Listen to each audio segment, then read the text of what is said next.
All right, guys, welcome back. Hope your quiz went well. We're going to dive into a new section now. We're going to get into blood supply.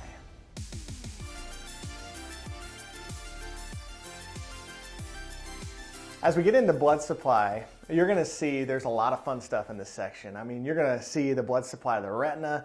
You're going to see the blood supply in the circle of Willis, which I know as soon as I say that, it's like beep, it's like a cuss word to many of you guys. I hated the circle of Willis at one point in time, but we're going to break that down and make it easy, which, by the way, you do need to know that because it's in neuro, it's in ocular anatomy, it's all over the place on the outline, so we got to nail that, which you'll feel really good about that when we're done. But we also got to look at like the aortic arch and the branches off that, which would be like a pick 3 question. They could ask you about the branches of the internal carotid, which would be a pick 4 question. So I know you're on the edge of your seat, right? We're just going to dive in right now. I'm going to map it out with a few different diagrams to really clarify blood supply, and we're also going to finish as we talk about venous blood supply and the cavernous sinus and all that, which, by the way, where's the cavernous sinus start its course? You're going to say just behind what? Sphenoidal fissure. And medial to the cavernous sinus is what?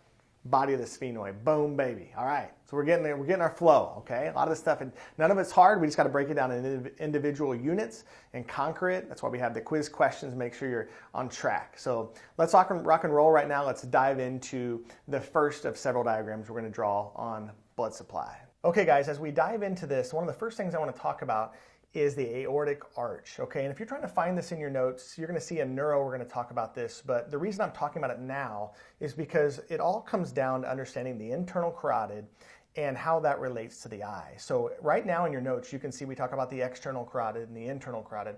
I want to talk about the internal carotid right now and show you how some cool test questions could come from this on boards, okay? So we're going to start with the aortic arch. And remember, I just quizzed you and said the aortic arch question would be a pick 3 question because you'd want to know there are 3 branches off the aortic arch, okay? And there's going to be 2 that go to the left side, okay, of the body, and there's going to be 1 that goes to the right, okay? And some people like the mnemonic for aortic arch, A, B, C's. Well, where did I get that? Well, the A is aortic arch, okay? The B right here is brachiocephalic. The C is common carotid, and the S is subclavian. So I know this may seem basic, but you really do want to be comfortable with knowing there are 3 branches off the aortic arch, and 1 of them goes to the right side, and 2 goes to the left side, okay? Now, the next thing I would look at is the brachiocephalic artery over here on the right side. You want to know that there's 2 big arteries that are going to eventually lead to the circle of Willis. Number 1 is this one in the back, okay? And that's going to be the vertebral, okay? Vertebral is important to know because you might remember there's 2 vertebrals, okay? So I'm going to draw another one there. And they join together and form a new artery, okay? And that new artery is going to be the basilar artery, okay? So the basilar artery is formed by 2 vertebrals coming together, okay? So that's going to be the base of the circle of Willis. Well, what's the other major artery? Well, it's going to be the internal carotid artery right here. And that internal carotid artery is going to have 4 branches. So if they ask you on boards, a pick 4 for internal carotid, what are the 4 branches? Those 4 are going to be OPAM, O-P-A-M, okay? And the O is the most important one. That is the ophthalmic artery, which is this one, okay? And we're going to the eye right now. And so the eye is going to be right over here. All right? And so how do we get to the eye? Well, I'm going to do this in a different color. The branch right here, so again, this is the ophthalmic. That's the big one you have to know. I'm going to put OPH there for ophthalmic, okay? Let me fill this in. So you want to know that. Okay, and you want to know what are the major branches off the ophthalmic, okay, they're going to go on to the eye, okay, and there are going to be 7 major branches, all right, and those 7 are CL, MIS, LACI. You'll see them in your notes, okay. The C stands for central retinal artery, the L for lacrimal artery, etc. You want to know that exact order, okay. So the C is central retinal artery, okay, that's a big one to know, and I also want you to hone in on this one, SPCAs and LPCAs. We'll get to those in a minute, okay? The big thing I want you to see right now is the big picture, okay? Again, this right here is going to be the internal carotid artery. What are its branches? The O is ophthalmic, right? The P is going to be posterior communicating. I know you've heard of that artery before. It's going to go right here, and it's going to go back like that. And it's going to connect with a branch from the basilar artery. You might remember there's a branch right there of the basilar called the posterior cerebral, okay? And that's the posterior cerebral right there. It's going to connect with the posterior communicating, all right? So again, the vertebrals join together to form the basilar. The basilar has a branch called the posterior cerebral. That connects with the posterior communicating, which I'm going to label right here as PCA, Okay, so there's a big part of your circle Willis. Now, we also have ophthalmic, posterior communicating. What is this? Anterior cerebral and middle cerebral. So we have two more branches we have to add, okay? So just to simplify it, we're going to have a middle cerebral that comes like this off the internal carotid, and anterior cerebral that comes over there and forms the other side of the circle of Willis. So again, if they ask you about the circle of Willis, I'm going to put it over here for you just to simplify it. Circle of Willis, okay, is going to have all the branches of the internal carotid, okay, well, these in particular, because the ophthalmic is going to go to the eye. So it's going to have the posterior communicating, the anterior cerebral, the middle cerebral. And if you Googled this or looked it up, you'd also see that, and we don't need to talk about this in the diagram, there's another cerebral called the superior cerebral that would be part of that. And last but not least, and this would be the one that would get most of us, is that the pontine arteries are part of the circle Willis, okay? I know this is kind of picky, but bottom line is when you think of the circle Willis as really being two major arteries, I'm going to put this in blue, okay? Number one, the vertebral. And number two is the internal carotid artery. If you break it down that easy in your mind and think, what is the circle Willis? Vertebral and its branches, plus the internal carotid and its branches. Well, what are the internal carotid branches again? OPAM. What's the O? Ophthalmic. That's the big daddy because it goes to the eye. What's the P? Right here, posterior communicating. The A, anterior cerebral, and the M, middle cerebral. When you piece it together like that, suddenly a concept that really confuses a lot of students, you can get this. You can do this, guys, okay? Last but not least, a great test question comes from right here. If I asked you about a patient, okay, who had an aneurysm of cranial nerve 3, an aneurysm, and I asked you what would that eye look like, you would say the eye is going to sit down and out, okay? And I said, well, what about the pupillary response? You would say they're not going to have a pupillary response. We'll talk about that later. And if I said, where is the lesion located? You would say it's at the junction between the internal carotid and the posterior communicating, which is right there.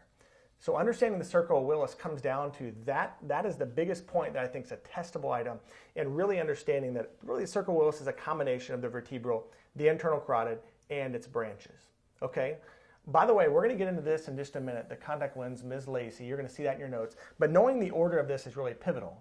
For example, on boards, if they say a patient has ischemia of the muscular arteries, which would be those right there, which other arteries would be affected? It would be all of the rest of those, okay? In terms of blood supply, when one's affected, all the other ones down the food chain are also going to be affected. Okay, but I pointed out to you guys that there were three I really wanted you to focus on, okay? And those three are going to be the central retinal artery, right? This one, that's the first branch, okay? The short posterior ciliary arteries and the long posterior ciliary arteries, okay? So in just a minute, we're going to hit that and get into that in more detail. But guys, if they ask about aortic arch, that's a pick 3 question. If they ask about the circle of Willis, it could be all the cerebrals and communicatings plus the pontine arteries. If they ask about the internal carotid, it's a pick 4, OPAM. If they ask about the branches of the ophthalmic artery right here, then you're getting into these 7 arteries. So guys, if you are like most students, when they think about blood supply, it's pretty overwhelming. I remember it being very overwhelming to many of the people on our team, you know, when we were taking boards. And one of the first things I would tell you, just big picture it in your mind, is every artery in your eye, pick one. Okay, you could talk about the central retinal artery. And if you ask me, where'd that come from? I would say the central retinal artery comes from the ophthalmic, which is a branch off the internal carotid, which comes off the aortic arch. And you say, how does it come off the aortic arch? And I would say, well, if it's on the right side, it's going to come off the brachiocephalic trunk, right, which leads to the common carotid, which leads to the internal carotid. I know it's a mouthful, but bottom line is anywhere in the eye. Like you could point to the choroid and say, where's the choroid arteries? Which are those arteries, by the way, give rise to the choroid? You'd want to say SPCAs, baby, and LPCAs. Those are the 2 arteries of the choroid, okay? So if you said, what gives blood supply to the choroid? The answer would be SPCAs, LPCAs. And if you say, where do they come from? You'd say ophthalmic. Where does the ophthalmic come from? Right? Internal carotid, right? So everywhere in the eye, literally we could say, what about the extraocular muscles? What gives blood supply to the extraocular muscles?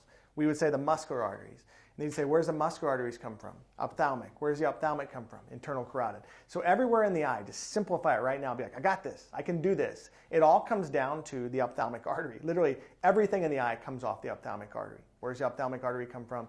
Internal carotid, okay? That's how you think of all that. So if that's ever been confusing for you, hopefully as you see the big picture now, you have the framework and you feel like you can do this, and as you dive into the notes, you can start adding the little minutia to it, okay? Now to add another layer to this, I want to talk about the SPCAs and LPCAs. So as soon as I say that, SPCAs, which is short, right? Short posterior ciliary arteries. LPCAs, long posterior ciliary arteries. As soon as I say that, I want you to think choroid.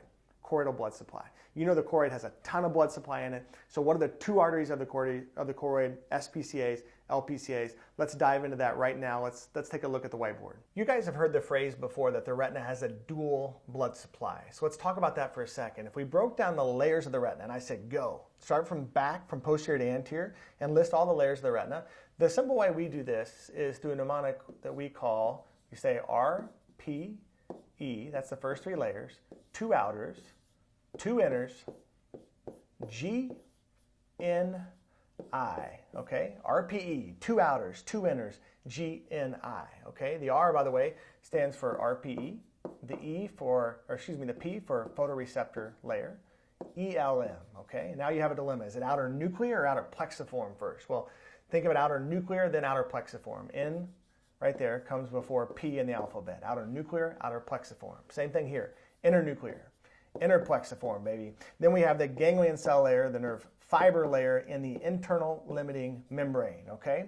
That's all the layers of the retina. And if I said to you, what does the dual blood supply of the retina mean? You would say that the choroid does the back half of the retina, and the central retinal artery does the front portion of the retina, okay? And so I really, again, want to simplify SPCAs and LPCAs, okay? And the way you want to think about that is from here, the RPE, all the way here to the outer plexiform layer. That is going to be done by the SPCAs, okay, and the LPCAs. Again, you're thinking every time we say these SPCAs, LPCAs, you're thinking about the choroid, okay?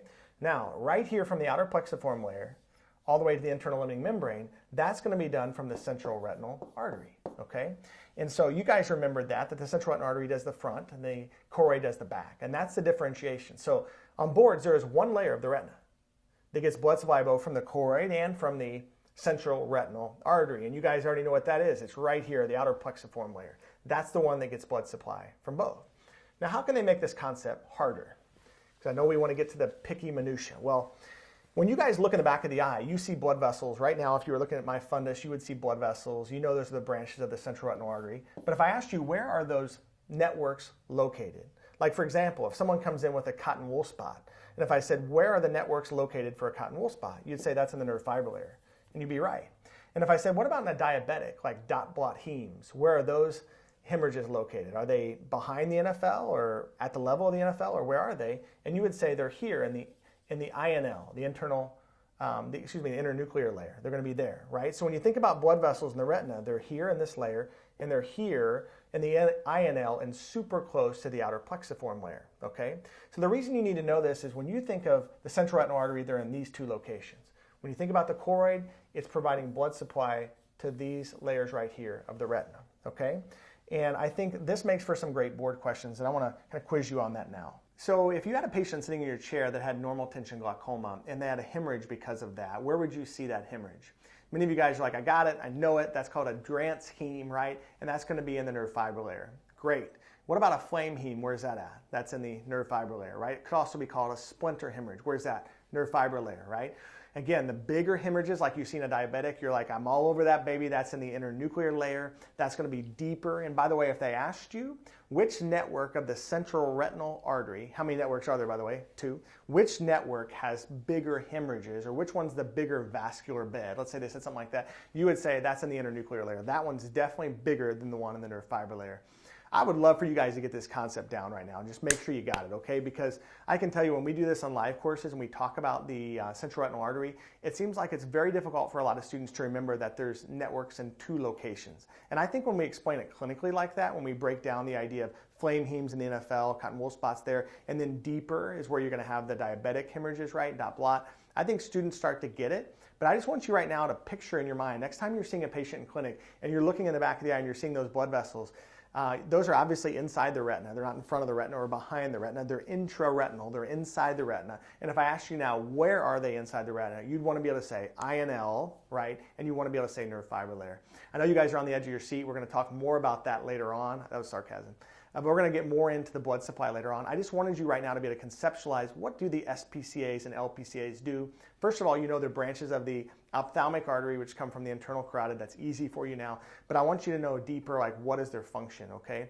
And you know they're going to do the back half of the retina. But there's one more thing one more visual I want you to look at with me to help you understand the SPCAs and LPCAs just a tad bit better. So let's take a look at that now. This is going to be super easy, guys. Let's just say this is an eye, okay? and we have the optic nerve, which is coming in here to the back of the eye. All right, so there's our optic nerve. We're going to talk about the different components of the optic nerve later, but there's your optic nerve, okay? And the SPCAs are going to enter here in the back of the eye. The LPCAs right here are also going to enter in the back of the eye, right next to the optic nerve. So what makes them different? Well, the SPCAs right here are short, so they're going to dominate just this back of the choroid. So if we had to say, what's the function of the SPCAs? What's the number one function? Well, remember, every time we say SPCAs or LPCAs, we say choroid. So this is going to do the posterior choroid. And I'm going to put this actually in blue, the LPCAs. They're going to enter here in the back of the eye, and they're longer, so they're going to course up here and do this on both sides, okay? So they're going to do a little bit of information in the back, okay? But they're going to come up here and provide for the anterior choroid, okay? So for LPCAs, we want to think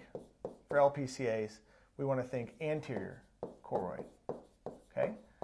In addition to that, don't miss this, okay? This is where a lot of students forget this. In addition to that, for each of these, besides doing their functions of the choroid, which is easy now that I think you can picture them innervating the back of the eye, they both have a specialized network that they're responsible for. Like the SPCAs, besides doing the posterior choroid, they also do the circle of Zinn, okay? Circle of Zinn. And I know you've heard of that before, but the big thing I don't want you to miss about the circle of Zinn is that is blood supply to the optic disc, okay? So a lot of good test questions could come from like a non-arteritic ischemic optic neuropathy, an NAION, okay? What's the problem in an NAION or an AION? Either one of them. AION, by the way, this one is giant cell, right? Temporal arteritis. Either one of these, though, the problem is you're not getting perfusion through the circle of Zinn. What's the circle of Zinn? SPCAs, SPCAs, circle of Zinn, SPCAs. LPCAs, when they course up here and go to the front, they're going to give rise to the major arterial circle of the iris, MACI, okay? And so I'm going to break that down for you in just a second, but MACI is a big deal. We'll talk about that now. But when you think SPCAs, think circle of Zinn. When you think LPCAs, I want you to think about MACI. All right, guys, like this is a huge moment. Like this is a moment where I just want to get down and do some push-ups and I'm all pumped up. I know this is going to be so cool when you see this. I want to talk to you about the major arterial circle of the iris. I want to draw a diagram, and this is a diagram we call like the KMK diagram. Like out of everything we do in the whole course, like this diagram is one of my favorites. And this starts like right now, like we've hit a moment in the anatomy lecture where after I draw this, you're going to see me like thread this out the rest of the lecture. I'm going to milk it for all it's worth.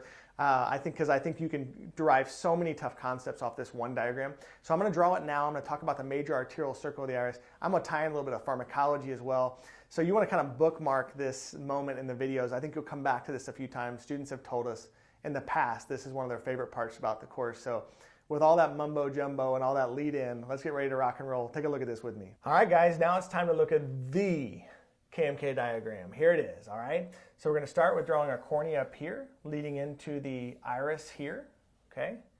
Draw it from both sides. Ciliary body like that, retina, then back into ciliary body here, okay, into the iris, all right? That's the big picture. Now, what I want to talk about is here in the ciliary body, there is a network right here, and she's called MACI, all right? MACI has fenestrated capillaries, right? That means the fluid leaks out of it. So the way to think about this, if they ask you on boards, what two arteries make up MACI? You'd say there's one that comes down here like this called the ACAs, anterior ciliary arteries, and there's another one here coming from the bottom called the LPCAs. I'm going to quiz you guys. You ready for this? Where do the LPCAs and the ACAs come from? Well, if you don't know the answer on boards, you always say ophthalmic artery. And the answer is yes. The LPCAs is a branch off the ophthalmic artery. The ACAs is a branch off the muscular artery, which comes from the ophthalmic artery. Okay? So when you think about that, ACAs plus LPCAs equal MACI. So here's fluid coming in. Can you picture it? Shh, like that. More fluid like shh, coming in like that. And then MACI leaks, right? So the fluid comes out. I know I'm going to get made fun of that phrase, actually. MACI leaks. So here's fluid sitting right there, and it wants to cross so badly, but it can't because there are blockages right here saying no. You cannot cross. And you're going to learn in ocular physiology that's part of the blood aqueous barrier. You guys ever seen the movie The Matrix? I know many of you are like, yeah, Kyle, I've seen that. You guys know that there's a chosen one in The Matrix. Well, in the eye, there's two chosen ones, meaning there's two that are allowed to get through this blockage and get pumped across all day long. And it's sodium, okay, and bicarb. those are the ions that get pumped across. And every time they're pumped across, water follows. So you guys know your aqueous humor is primarily water. How does that happen? Well, it happens through a process called active transport. Okay, so you're going to see that in the physiology, that the movement of sodium and bicarb, right, with water following is called active transport. So if they ask on boards, what's the number one way to produce aqueous humor? You're going to say active transport. Okay, that's going to be in ocular physiology, aqueous humor production. Okay, so again, it's all about sodium and bicarb. So this is a big moment, okay? Knowing that MACI, again, is made up of ACAs plus LPCAs, that was the big point we made. LPCAs form a network. What is it? MACI. What is a network from the SPCAs? Circle is in, right? Bottom line is the fact that this is fenestrated allows the fluid to sit there, and then the movement of sodium and bicarb allows the fluid to go with it. Bottom line is there is a receptor right here on the ciliary body, and by the way, this is called right here, this is called the NPCE, the non-pigmented ciliary body epithelium. There's a receptor there, and that's a beta-2 receptor. And that beta-2 receptor is what facilitates or allows this pushing of sodium and bicarb across. So if I asked you guys what do beta blockers do, you'd say beta blockers do that. Okay, they block those receptors. So if you block the receptors, you reduce the movement of sodium and bicarb. So therefore, you reduce aqueous humor production. Let's say you're not going to use a beta blocker, but you decide to use a carbonic anhydrase inhibitor. First thing I would ask you is, what does carbonic anhydrase do? And you would say it makes bicarb. And I'd say, yes, that's right. And so we would knock out bicarb like that, right? If you knock out bicarb, then you're going to reduce aqueous humor production. So guys, that's the big picture on this.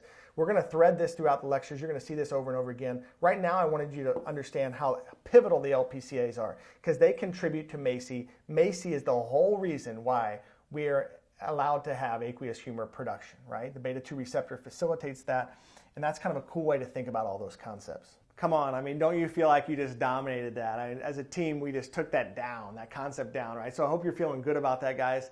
That is a really fun concept. It's great to tie in pharm. I just want to put you on the spot before we move on to the cavernous sinus and venous drainage, which I know you're like, come on, Kyle, just do it now. Some of you guys are just pushing that 2x on the video because you just want to get right to the cavernous sinus, baby.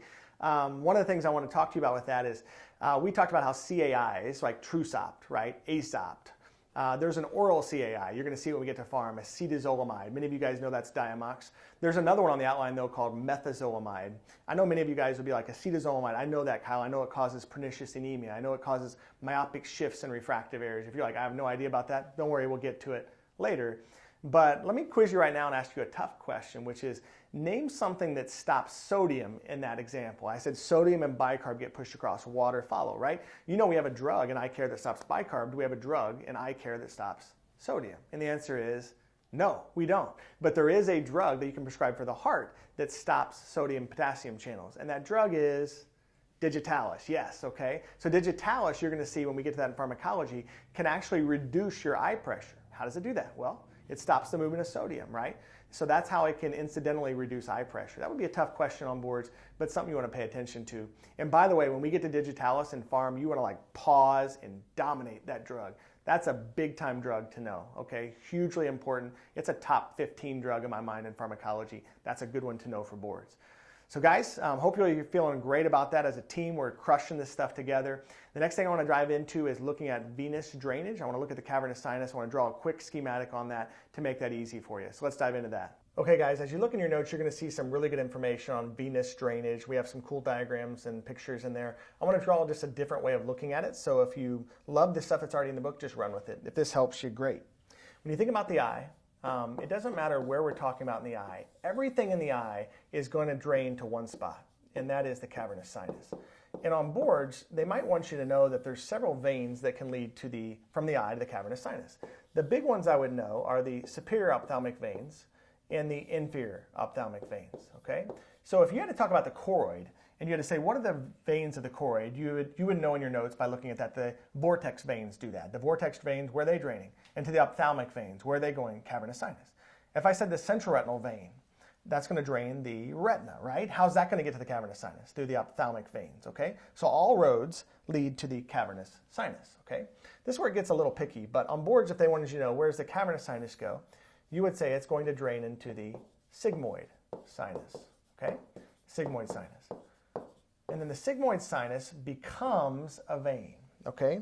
And that vein is called the internal jugular vein. So say that with me now. The sigmoid sinus becomes the internal jugular vein, all right? You guys know the internal jugular vein is leading to the heart, okay? Once we get to this point, you're like, okay, I'm at a happy place in my mind because we did the heart earlier. Now we're into arterial blood supply, so we need to draw this in red. So from here to the eye is going to be, the heart is going to give rise to the internal carotid artery, right, which is going to give rise to the ophthalmic artery. And then the branches of the ophthalmic artery are what? Do you have those in your head? The branches of the ophthalmic are CL, Ms, Lacey, right? Those are the branches of the ophthalmic artery, okay? So bottom line is that's a simplistic way to think about that. So how can we make that clinical? Well, think about a scenario if you had a problem in the cavernous sinus, like a carotid cavernous fistula, let's say, right? Which, by the way, you're going to see in disease. The classic scenario on that is like a 20-year-old guy, right, who was driving his motorcycle and crashed and hit his head, right? And you have trauma to the cavernous sinus. So if you have a problem in the cavernous sinus, you guys know all that blood that's coming from the eye and the ophthalmic veins into the cavernous sinus, it's now, the problem in the cavernous sinus is going to cause that blood to now backflow back toward the eye. So you can imagine patients who have cavernous sinus problems can have an issue of proptosis, right? And those patients, carotid cavernous fistula patients, are really unique because they have pulsatile proptosis. So if you saw on boards pulsatile proptosis, you'd want to stop reading the question, okay? That's the condition that has that, right? But you could also imagine if there's this excess fluid being pushed forward, the conjunctiva of the eye could swell forward, right? And that's called chemosis, yes, okay? So bottom line is, and this is a really cool tip, if you ever saw in a patient before that they had chemosis of the conj, normally the reason they have that is from allergies, right? So almost always when you see chemosis of the conj, you should ask them, not almost always, you should ask them every time, do your eyes itch? And they're gonna say yes, pretty much every time. If you ever ask them that and they say, no, my eyes don't itch, then you're worried there's a problem in the orbit, and particularly it could be in the cavernous sinus that's causing this fluid pushing forward. That's a really cool tip. And remember, our whole process about everything that we're doing with this is not to help you pass a test, right? That's not that fun, to be honest. I mean, I love helping you pass the test, don't get me wrong, but the focus of our team is really much bigger into helping all of us as a team become unbelievable doctors that, oh, by the way, happened to crush a test, right? It's really about making sure we know this inside and out for our patients. And that is a cool tip that will really help you with patients. And I think as you look at that diagram, although it's super easy and simplistic, when we understand that a cavernous sinus issue can cause a backflow of fluid forward, then it makes a lot of sense, I think, okay? So the other thing I want to remind you, I just want to ask you, do you guys remember what goes through the cavernous sinus? What cranial nerves? You'd say 3, 4, 6, V1, V2, right? V3 and 7 do not go through. What if I said what goes through the cavernous sinus, then goes through the superior orbital fissure, right? After we go through the fissure, then we have a choice to go above, below, or through the ring. Which ones go through the ring? You guys would say NOA. NOA what? NOA nerves. Remember, it's nasociliary, oculomotor, abducens nerves. Guys, congratulations. I mean, you should feel awesome right now. As a team, we've made it through all that stuff, like the orbit and a lot of that stuff that, to be honest, is pretty challenging for most students. The blood supply, that stuff's tough. Now we get into material that I think you're going to especially enjoy, even more than the stuff we've already had. I know you're having fun, right? But this stuff is going to be cornea, conjunctiva. We're just going to march through the layers of the eye, and it's going to be all visuals again. And I think when we're done with anatomy, you're going to feel quite good about this. And then after we're done, again, the whole focus is now you have kind of everything in front of you. You have it simplified. Now you need to dive in and take care of all the minutia and make sure you feel just rock solid as we go into the later stages of board prep as we get closer to the test. So hang in there, guys. Let's go to the next section now.